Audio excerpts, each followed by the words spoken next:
Hi, good morning, Adab, Sat Shri Akal. This is Jasmine Kaur. I represent Real Report TV and the second edition of Cinevesture Film Festival. Today I have with me none other than the person who has been the hand behind great films like The Sky is Pink. And of course, today at his one of the greatest screenings, Fly on the Wall, Nilesh Maniyar, sir. Thank you for having me at Cinevesture Film Festival. It's really been amazing.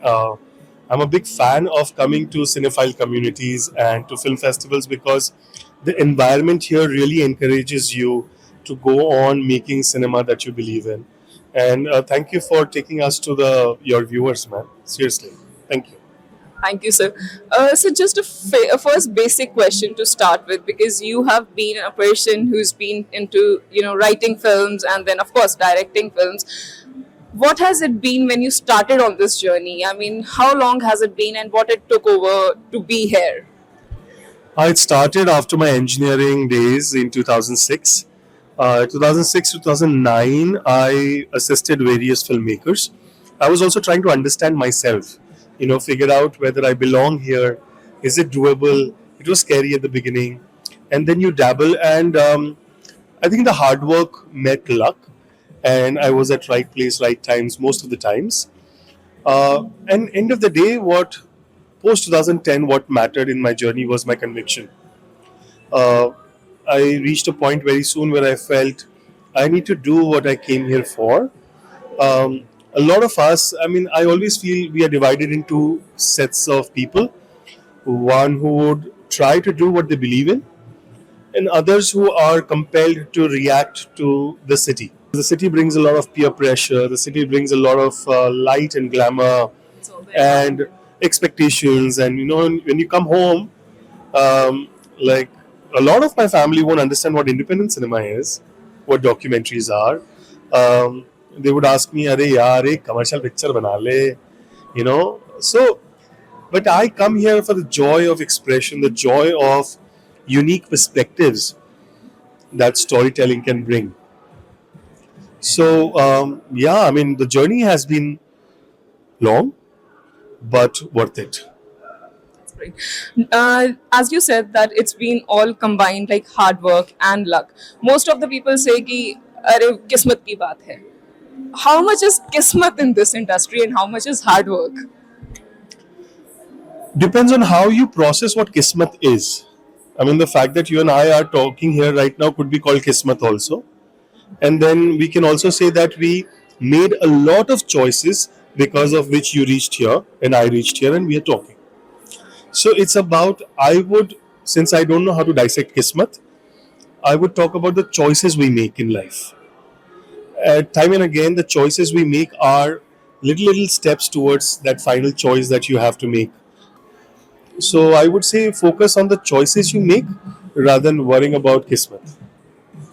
Just one thing, because you have worked, I see, as in films like Ayya, right, and with great directors and great actors there, people like Rani Mukherjee or Shahid Kapoor or KK Menon.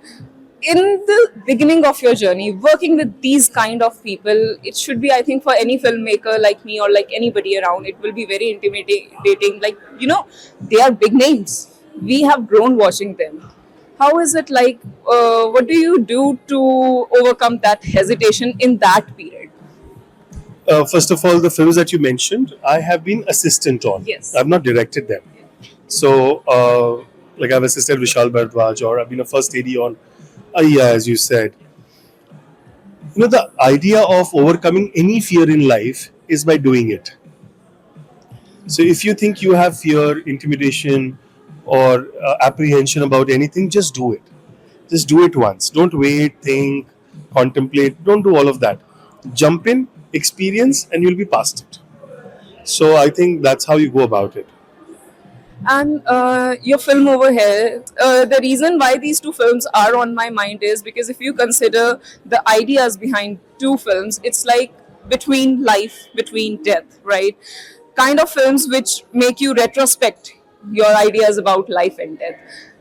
Now, these kind of films are not the films that are generally considered as a part of commercial cinema, and people are like, acha, masala films banao, How do you manage to make films, I mean, and at the same time, let's be very honest, earn a business out of those films. See, everything doesn't have to be under the umbrella of commerce. I differ from people who say films are only commerce. Film is also an art form, and now you have to choose right at the beginning. You have to be clear about your intention, whether you are doing it for commerce or for art. And sometimes both also merge, very rarely. So it's a very definite choice that you make right at the beginning. So your expectations are also accordingly. I'm not expecting that I'll walk out of this hotel and then there'll be 1 lakh people waiting for me. That's not my expectation. But my expectation is if I can do something that can shift something in somebody, even if 100 people out there, I think it can have a ripple effect in long term. And that's what art does. Somebody paints somewhere, and then the painting travels, and sometimes a copy of a painting travels, and then it travels on the internet, and then it makes some sense to somebody somewhere. And that's the purpose of art. So storytelling, more personal it is, further it will go, is my belief. So you can of course have commercial cinema, and I've danced to commercial songs in weddings ना. So ऐसे थोड़ी होता है कि वो नहीं होना चाहिए. The problem is we always try to question it in one versus another. It's not versus. It's about coexisting. It's about both need to exist and both have their place as far as people know what they are doing it for. And just one last thing. बस ही नहीं आ गया आपके सवालों के जवाब देते. I'm just winding it up. So, how has been your experience at Cinevest over here? See, for me, any platform that is trying to build something, hats off to them. Like Cinevest is just second edition, right? So it takes a lot of energy to build something. जब बन जाती है ना, अच्छा Berlin film festival 75th edition, but the guy or the woman who started it in first edition, you have to go and see that scenario. And I really put my hats like off to people who are behind it, trying to organize, trying to move and shake this industry, this environment. And I find so many independent filmmakers here, who are trying to take inspiration from each other to carry on. I mean, that's what we need, no? So yeah, I love it. I love it. Thank you for your time, sir. Thank you.